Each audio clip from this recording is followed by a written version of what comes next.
Capítulo 18. No sé lo que hubiera pasado si Jean Juan no se hubiera chivado. Sucedió que la policía fue a la cerrería antes de que tuviéramos ocasión de llevar a Pierre Anton allí. Seguíamos allí cuando llegó, todos.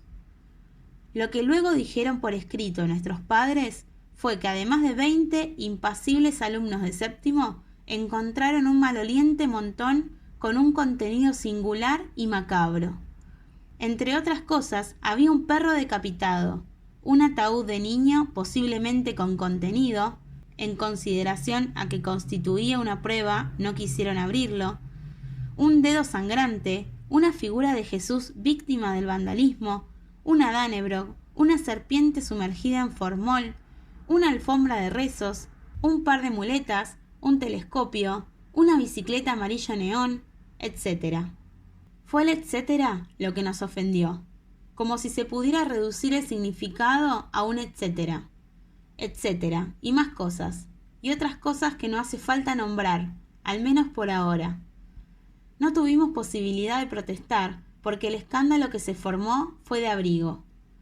Que faltaran pocos días para la Navidad, nadie lo consideró un atenuante. A la mayoría de nosotros nos impusieron arresto domiciliario. Algunos recibieron una paliza, y Hussein ingresó de nuevo en urgencias, y allí se encontró con Jean Joan. En eso, al menos, tuvieron suerte, porque pudieron compartir habitación, y hablar allí y quedarse en cama. Yo solo podía, desde la cama, mirar la pared y la alfombra rayada. Desde el momento en que la policía me acompañó a casa y le entregó una carta a mi madre, el sábado por la tarde, hasta que el lunes tuve permiso para ir a la escuela, bajo la orden de que al terminar debía ir directamente a casa. Y eso era solo el principio. En la escuela nos dieron un rapapolvo más. Pero nosotros estábamos obstinados y no nos dábamos por vencidos. Es decir, casi. Algunos lloraron y pidieron perdón. El roña de Henrik sollozó y dijo que todo fue culpa nuestra, y que él no quiso participar en nada, ni siquiera en lo de la serpiente en formol.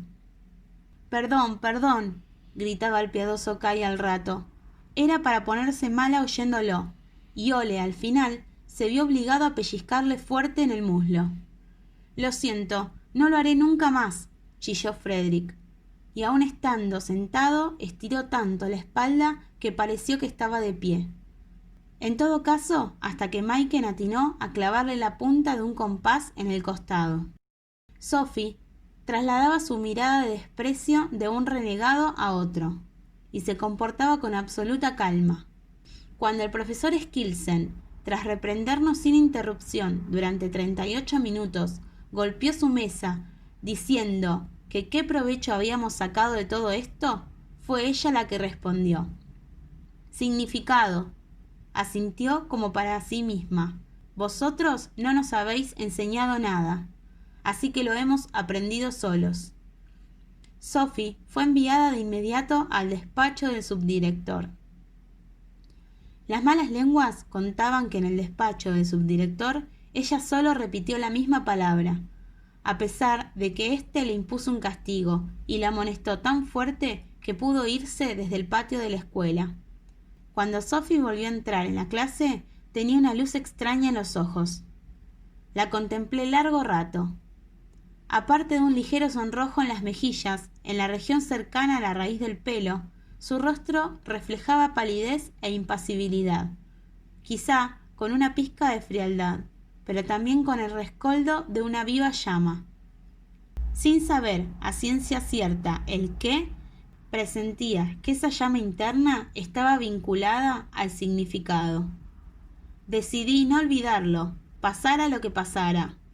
Aunque esa llama ardiendo no fuera algo que pudiera depositarse en el montón, y aunque yo, de una u otra manera, tampoco pudiera referírsela a Pierre Anton.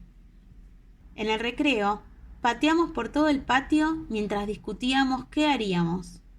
Hacía frío, y los guantes y los gorros calentaban poco rato. El asfalto del patio estaba cubierto por una ligera capa de aguanieve, que nos dejaba las botas mojadas y asquerosas. Pero no nos quedaba otra. Formaba parte de nuestro castigo eso de tener que pasar los minutos de recreo afuera. Algunos eran más partidarios de que contáramos toda la historia y dejáramos claro que Pierre Anton tenía la culpa de todo, y después devolviéramos las cosas a su lugar de origen.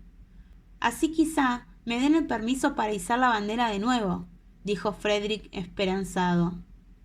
Y yo pueda volver a la iglesia, disparó el piadoso Kai. Quizá sea esto lo mejor. Parecía que Sebastián se alegraba con la idea de poder ir a pescar otra vez. No, estalló Annalí, sorprendiéndonos una vez más. Todo lo que hemos hecho perdería el significado. Y a mí nadie me devuelve Oscarito, ¿verdad?, añadió Gerda disgustada, y tenía razón. Oscarito había sucumbido a la primera helada la noche del 3 de diciembre. Pobrecita Cenicienta, suspiró Liz, pensando que quizá hubiera muerto sin provecho alguno. Yo no dije nada. Era invierno, y en esa estación del año mis sandalias verdes no me servían de nada. La mayoría de nosotros todavía estábamos unidos, y Sophie tuvo absoluto respaldo cuando escupió en el asfalto delante de las botas del piadoso Kai. «¡Gallinas!», gruñó. «¿Tan fácilmente os dais por vencidos?». Frederick y el piadoso Kai rascaban el asfalto con los talones de las botas. Sebastián se encogió. «Hay tanto escándalo, además hemos hecho algo indebido», se lanzó Frederick cauteloso. «¿Acaso no se trata de significado lo que tenemos en la serrería?». Miró a Frederick a los ojos hasta que él le bajó la mirada asintiendo. «Si renunciamos al significado, no nos queda nada. Nada, ninguna cosa, nada en absoluto.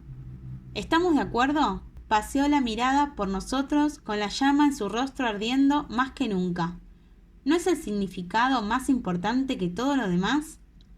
«Por supuesto», dijo Ole, y aprovechó la ocasión para propinarle a Frederick un fuerte empellón que casi lo tira al suelo. Los demás asentimos murmurando: «Claro, por supuesto, y naturalmente, y no podía ser de otra manera», porque así era.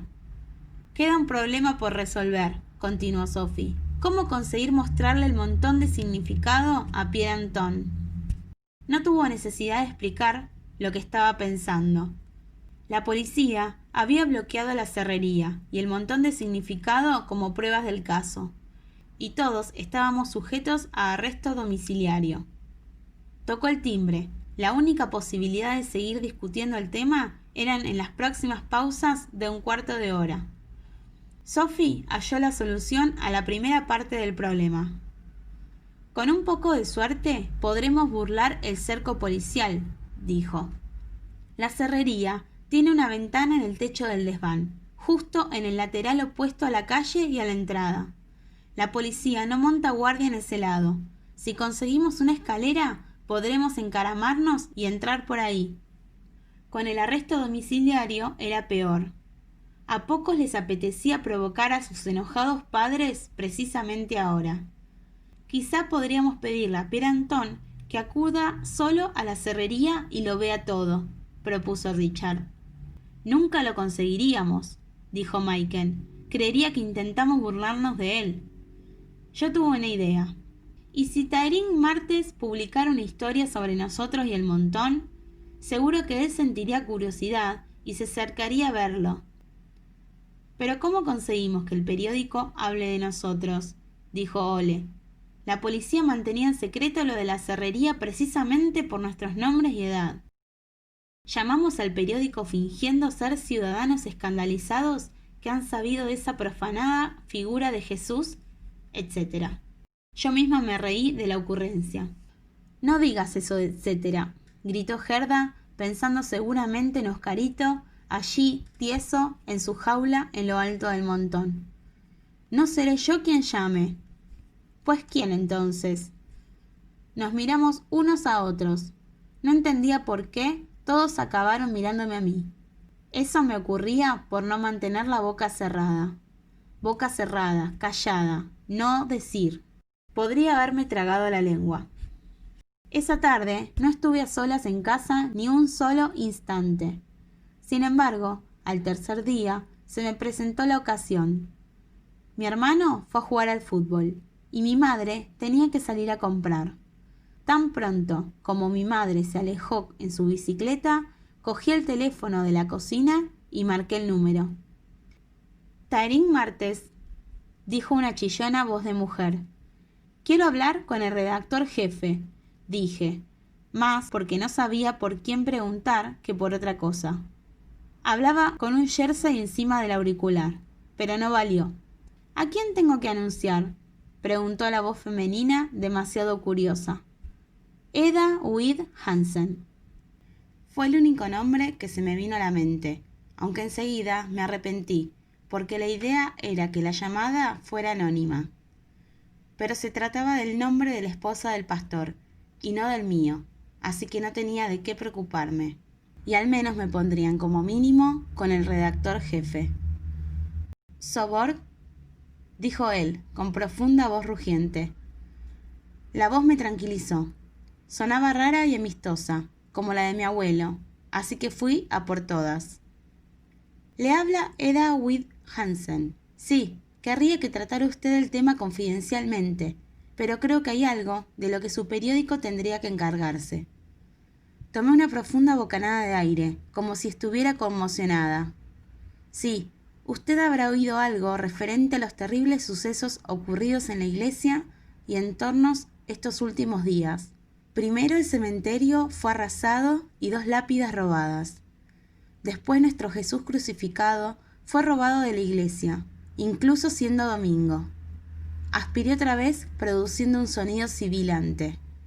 «De lo que estoy segura es de que usted no ha oído que estas joyas nacionales acaban de ser halladas, junto a un pequeño ataúd que quizá contenga algo, y a una serpiente en formol, a una bicicleta amarillo de neón, y entonces bajé la voz, a un perro decapitado, a un hámster muerto, a un dedo índice ensangrentado y cantidad de cosas más. Y también a un par de sandalias verdes». No pude evitar añadir esto último, aunque en verdad no fue inteligente. Por fortuna, el redactor jefe no lo asoció con nada en especial. «Eso es horrible». «Sí, horripilante, ¿cierto?». «En la serrería en desuso, y se dice que existe un grupo de niños que han sido los que han reunido todos esos, sí, ¿cómo llamarlos?, objetos, porque se dedicaban a juntar significado. Sí, realmente aquello de la serrería debe ser algo parecido a un montón de significado». Y arrastré el aire entre los dientes, así que silbó otra vez.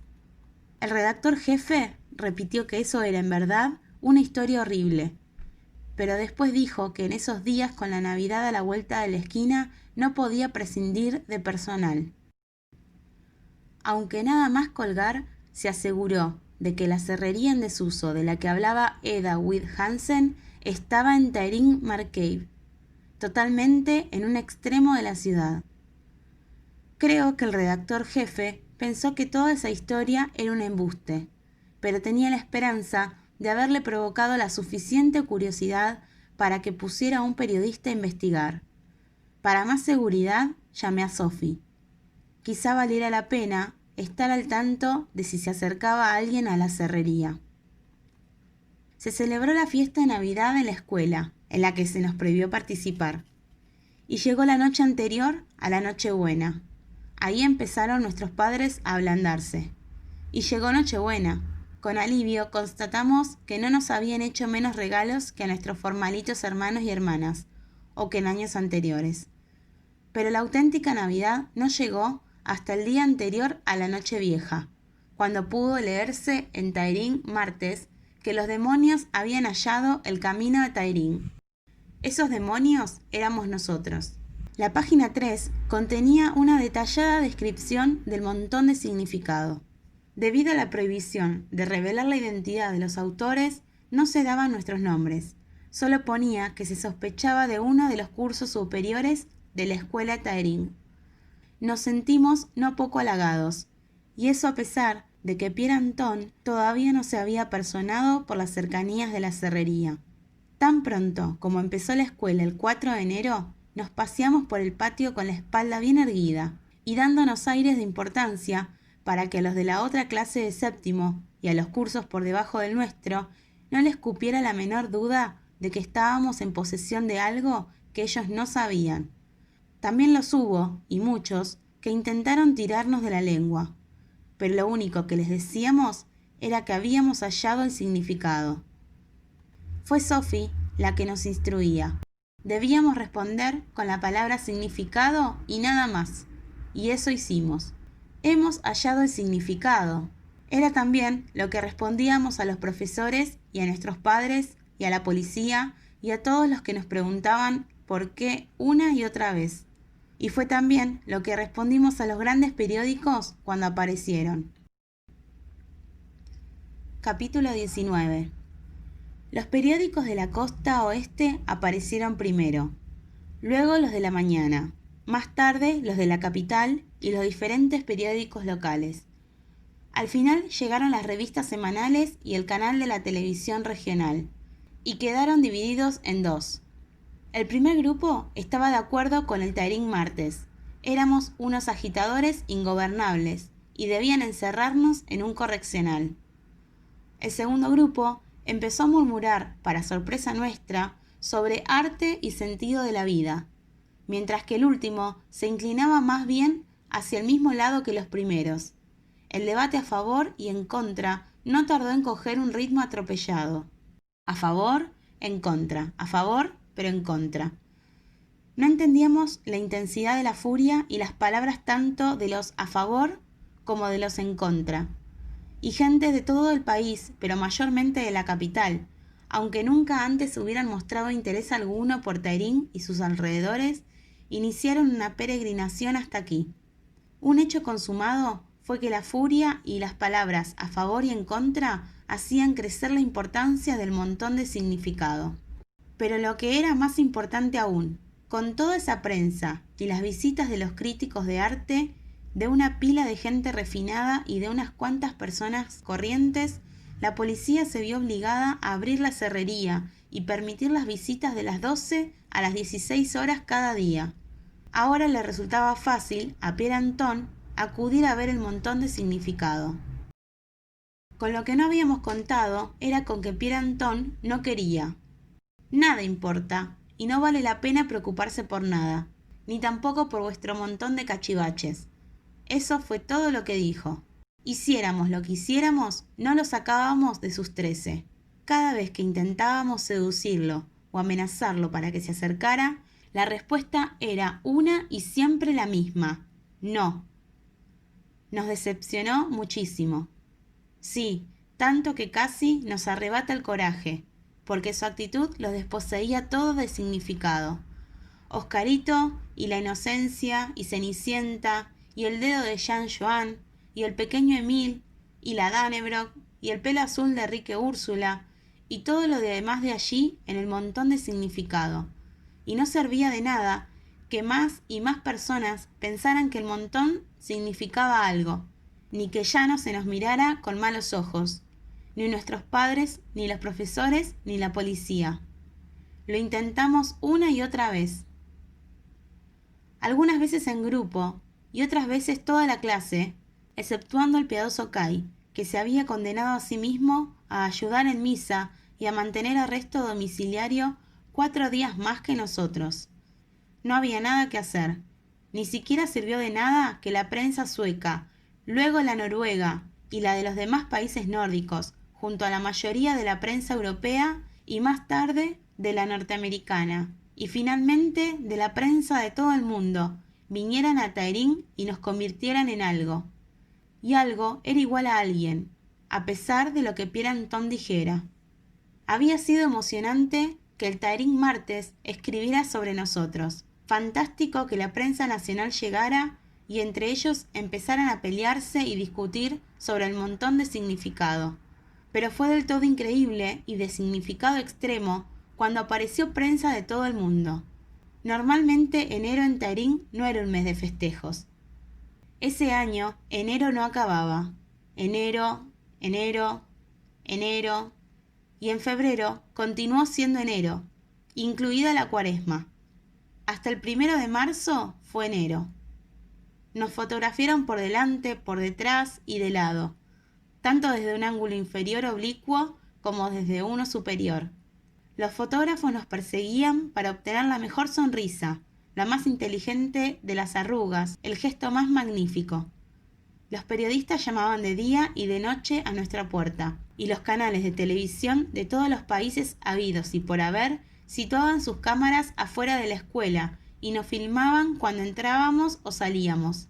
Incluso Jean Juan estaba satisfecho y levantaba valiente el muñón vendado, mostrándolos a todos los fotógrafos para que la falta del dedo índice pudiera ser inmortalizada aquí y allá.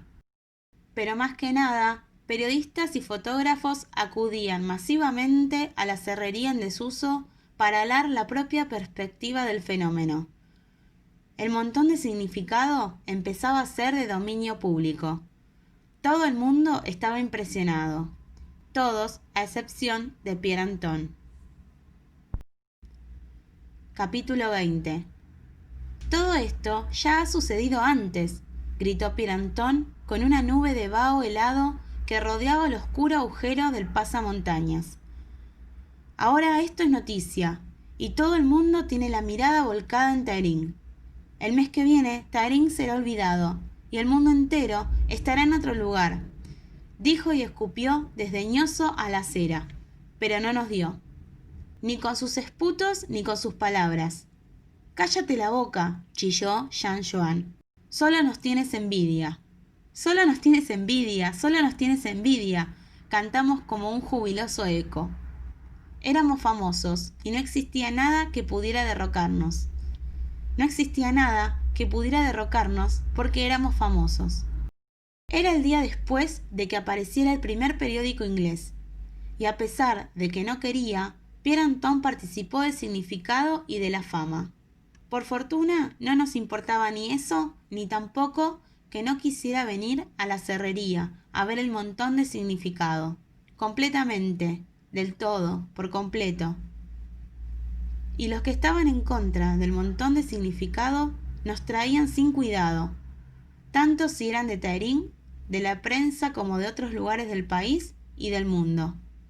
Porque había muchísimos que estaban a favor nuestro, y tanta gente no podía equivocarse.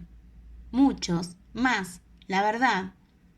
Y la verdad no disminuyó cuando nos invitaron a Atlanta a participar de un show televisivo que se transmitiría en Estados Unidos y el resto del mundo. Todos en Tahering estaban envueltos en la discusión de si se nos debería autorizar a viajar a Norteamérica o no.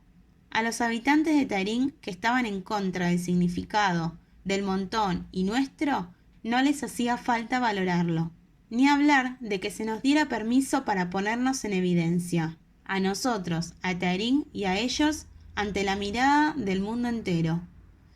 Como si no fuera ya bastante horrible el estado actual de las cosas. Los demás habitantes de nuestra ciudad estaban orgullosos de la invitación, de nosotros y del significado, porque Tahering nunca antes había sido objeto de tanta atención, ni por una ni por otra circunstancia. La mayoría apoyaba el significado. A pesar de ello, nos prohibieron hacer el viaje. Claro, cuanto más a favor nuestros estaba, más razones había para brindarnos cuidados extra, tanto a nosotros como al montón de significado. Y a pesar de lo que dijeron los del canal de televisión, nunca se sabía qué podía pasarnos al otro lado del Atlántico. Nos hartaba, pero no tanto. Que nos cuidaran tan bien solo aumentaba nuestro significado.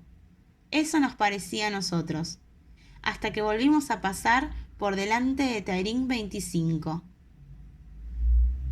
Era un lunes por la mañana, oscuro, frío y ventoso. No habría sido especialmente agradable salir para encaminarse a la escuela si no hubiera sido porque el significado continuaba haciendo sombra tanto a las matemáticas como a la lengua, al alemán, a la historia, a la biología y a todo lo que era aburrido de la ciudad. Yo iba acompañada de Enrique Úrsula, Gerda y Lady Guillermo, y mientras nos inclinábamos hacia adelante, batiéndonos contra el viento, discutíamos sobre si éramos lo suficientemente importantes para que la presentadora del show televisivo norteamericano viniera a nuestra ciudad, ya que nosotros no podíamos ir hasta ella.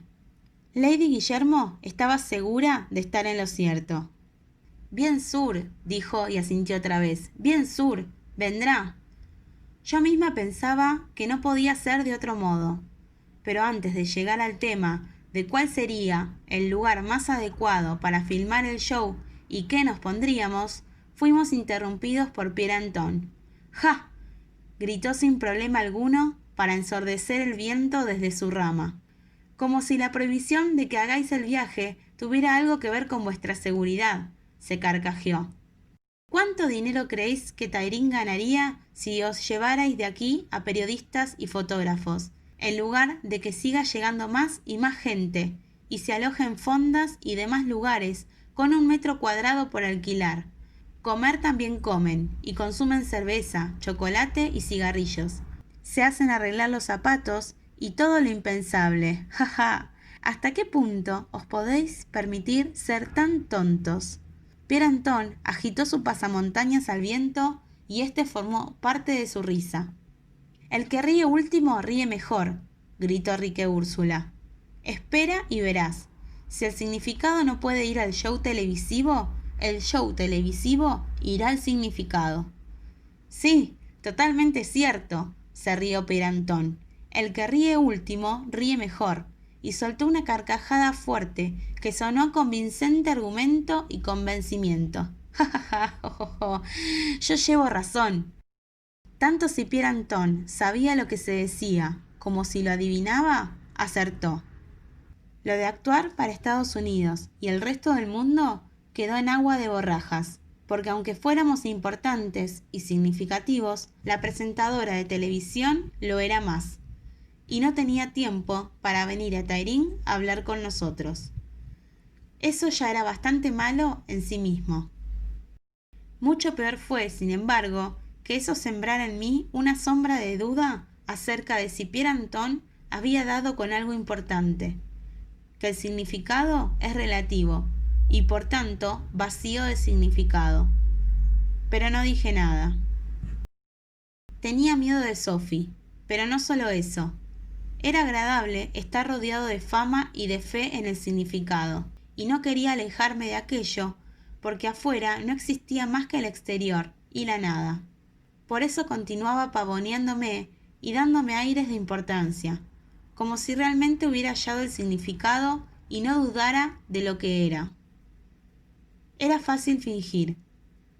Si bien es cierto que continuaban sonando muchas voces en contra, la furia con la que se liberaba la batalla por el significado del montón de significado solo podía entrañar que el asunto era de una enorme importancia, e importancia era igual a significado. Por eso enorme importancia era igual a enorme significado. Incluso yo dudaba, claro, pero solo un poquito. Poquito, menos, nada. Ganamos la batalla sobre el significado en la prensa local y mundial. Lo raro fue que esa victoria acabara por sentirse como derrota.